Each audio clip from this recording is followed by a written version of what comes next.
कहते हैं चेन्नई एक शहर नहीं, एक इमोशन है। ये वो जगह है जहाँ सुबह मंदिर की घंटियों और फिल्टर कॉफी की खुशबू से होती है और शाम मरीना की ठंडी लहरों के बीच। वणक्कम, स्वागत है आपका चेन्नई में, जिसे दुनिया गेटवे टू साउथ इंडिया भी कहती है। हम एक्सप्लोर करेंगे मायलापुर की पुरानी गलियों को, चखेंगे शहर की सबसे स्पाइसी बिरयानी को और देखेंगे कि क्यों ये शहर आज भी अपने रूट से इतना जुड़ा हुआ है। यहाँ की गर्मी जितनी फेमस है, उससे भी ज्यादा फेमस है यहाँ का कल्चर, यहाँ का फूड और यहाँ के लोग। तो अपनी सीट बेल्ट बांध लीजिए और अगर फिल्टर कॉफी साथ में है तो और भी बढ़िया है।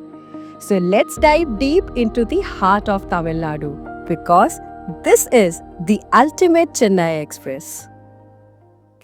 वल्लवर कोट्टम एक ऐसी जगह है जहां तमिल कल्चर और आर्किटेक्चर का परफेक्ट मेल दिखता है।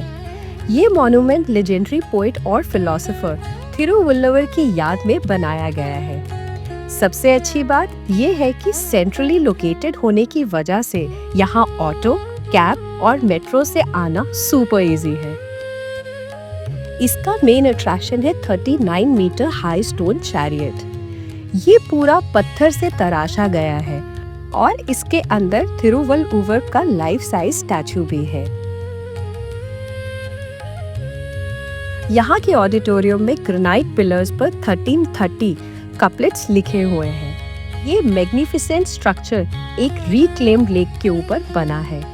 बिना किसी रिलीजियस टैग के ये पूरी तरह से साउथ इंडियन टेम्पल आर्किटेक्चर और ग्रैंड डिजाइन को सेलिब्रेट करता है।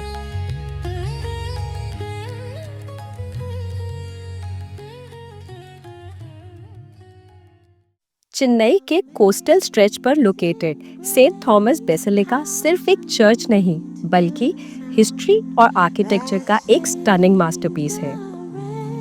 दुनिया में ऐसे सिर्फ 3 चर्चेज हैं, एक रोम में, एक स्पेन में और तीसरा हमारे चेन्नई में। ये बेसिलिका सेंट थॉमस की बरियल साइट पर बना है। इस वजह से ये क्रिश्चियंस के लिए एक मेजर पिलग्रिमेज साइट भी है। इसका आर्किटेक्चर एकदम व्हाइट वंडर जैसा है। ब्रिटिशर्स ने इसे 19th सेंचुरी में न्यू गॉथिक स्टाइल में रीबिल्ड किया था। मेरीना बीच के एकदम पास होने के बावजूद इस जगह में काफी शांति और सुकून है। चेन्नई की लाइफलाइन और शान, मेरीना बीच दुनिया की सेकंड लॉन्गेस्ट अर्बन बीच है। ये सिर्फ एक बीच नहीं, बल्कि चेन्नई की सोशल लाइफ का भी हब है। It spans 13 kilometres from Saint Thomas to Fort Saint George. Swimming यहाँ रिकमेंडेड नहीं है क्योंकि यहाँ करंट्स हमेशा काफी स्ट्रॉन्ग होते हैं।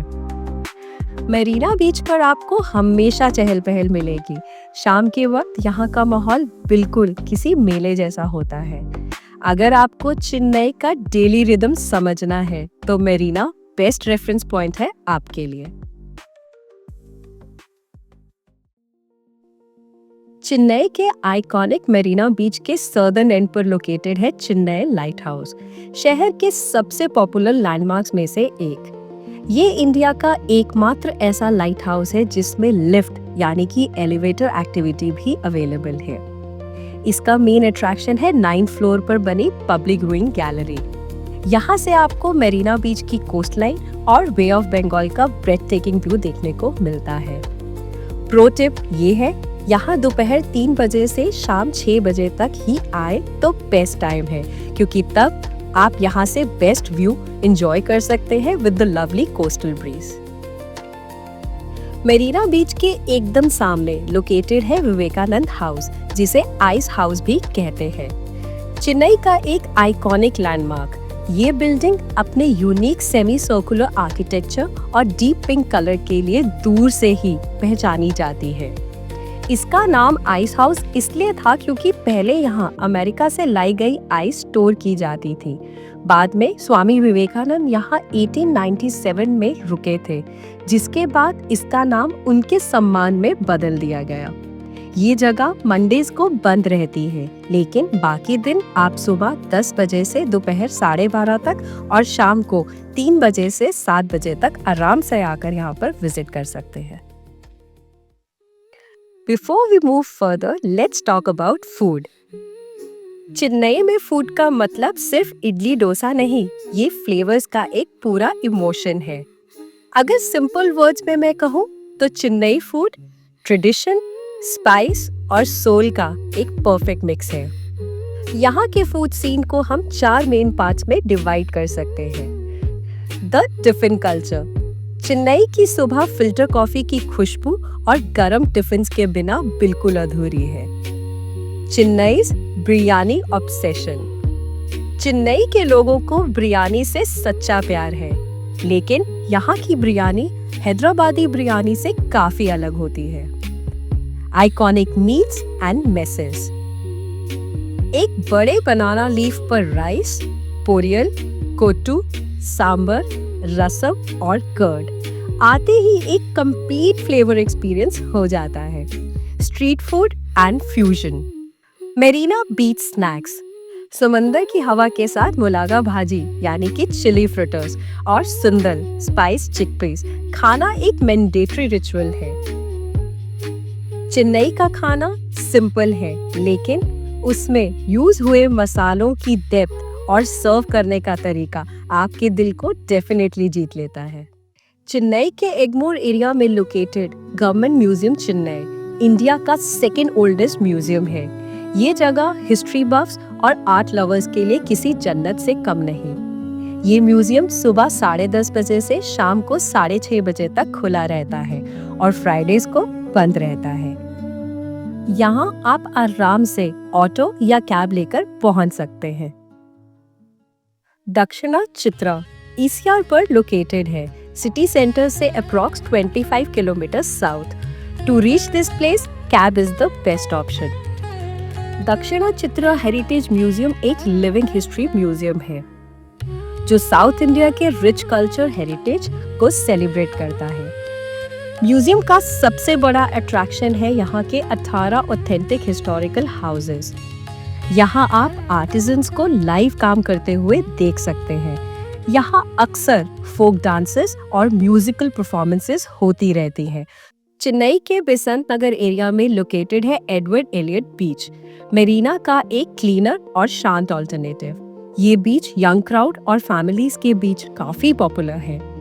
बीच के सदर्न एंड पर फेमस अष्टलक्ष्मी टेम्पल है जो अपने यूनिक मल्टी-टायर आर्किटेक्चर के लिए जाना जाता है। अगर आपको भीड़ भाड़ से थोड़ा दूर रहना है और सुकून की वेव्स एंजॉय करनी है तो एलियट बीच एक बेस्ट ऑप्शन है आपके लिए। चेन्नई के कोस्टल एरिया में लोकेटेड है फोर्ट सेंट जॉर्ज, जो कि इंडिया में ब्रिटिश पावर का पहला फोर्ट्रेस था। 1644 में बनाया गया ये किला आज तमिलनाडु की पॉलिटिक्स का सेंटर है, क्योंकि यहाँ स्टेट लेजिस्लेटिव असेंबली और सेक्रेटरीट कॉम्प्लेक्स यहाँ ही सिचुएटेड है। फोर्ट सेंट जॉर्ज म्यूजियम में ब्रिटिश एरा के वेपन्स, यूनिफॉर्म्स, कॉइन्स और पेंटिंग्स का एक अमेजिंग कलेक्शन देखने को मिलता है। यहाँ इंडिया का पहला ट्राई कलर नेशनल फ्लैग भी रखा गया है जो 1947 में लहराया गया था। किले के अंदर ही सेंट मैरीज चर्च भी है जो इंडिया का सबसे पुराना एंग्लिकन चर्च है। इसे वेस्टमिंस्टर एबे ऑफ ईस्ट भी कहा जाता है।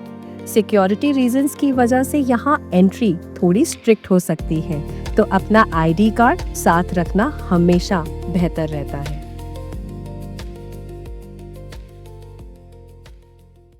चेन्नई के मलापुर एरिया में लोकेटेड है कपिलेश्वर टेम्पल, शहर का सबसे पुराना और आइकॉनिक टेम्पल। ये भगवान शिवा को डेडिकेटेड है और ड्राविडियन आर्किटेक्चर का एक मास्टरपीस। इसका 37 मीटर ऊंचा एंट्रेंस टावर बहुत ही कलरफुल और इंट्रिकेट कार्विंग से भरा है जो पौराणिक स्टोरीज को डिपिक्ट करता है। माना जाता है कि ये टेम्पल 7th सेंचुरी सीई के आसपास का है। इसका करंट स्ट्रक्चर लगभग 300 से 400 साल पुराना है। Now best time to visit Chennai. Chennai visit करने का बेस्ट टाइम है नवंबर से फरवरी तक का, because temperature range is usually between 20 degree centigrade to 25 degree centigrade और तेज धूप भी नहीं होती है, जिसके कारण आप आराम से साइट सीइंग कर सकते हैं। How to reach Chennai. Chennai पहुंचना बहुत इजी है क्योंकि ये साउथ इंडिया की एक मेजर सिटी हब है। आप यहाँ 3 तरीकों से आ सकते हैं। पहला तरीका बाय एयर, जो कि सबसे कन्वीनियंट ऑप्शन है। By train. चेन्नई में 2 मेजर स्टेशंस हैं, चेन्नई सेंट्रल और चेन्नई एगमोर। नॉर्थ और वेस्ट इंडिया से आने वाली सभी ट्रेन्स सेंट्रल पर रुकती हैं, जबकि साउथ तमिलनाडु की ट्रेन्स एगमोर पर। दोनों स्टेशन शहर के हार्ट में हैं, इसलिए दोनों ही काफी कन्वीनियंट हैं। By road. State run buses SETC और प्राइवेट स्लीपर बसेस सीएमबीटी या केसीबीटी बस टर्मिनल पर ड्रॉप करती हैं। अगर आप फ्लाइट या ट्रेन से आ रहे हो तो एयरपोर्ट या स्टेशन से डायरेक्ट चेन्नई मेट्रो भी अवेलेबल है, जो कि एक अच्छा ऑप्शन है। Where to stay. चेन्नई में स्टे के लिए 3 बेस्ट ऑप्शंस हैं। टी नगर, शॉपिंग और बेस्ट रेस्टोरेंट्स के लिए ये सबसे लाइवली एरिया है। मालापुर या एगमोर, मंदिर, म्यूजियम और हिस्ट्री के पास रहने के लिए ये जगह सबसे बेस्ट है। तो ये था मेरा चेन्नई का एक छोटा सा सफर। फिल्टर कॉफी की खुशबू से लेकर मरीना की लहरों तक इस शहर में एक अलग ही सुकून है। अगर आपको ये वीडियो पसंद आया हो तो जरूर लाइक करें और शेयर करें। कमेंट में जरूर बताना कि आपका फेवरेट चेन्नई स्पॉट कौन सा है। अगली बार मिलते हैं एक नए सफर पर। तब तक के लिए वणक्कम।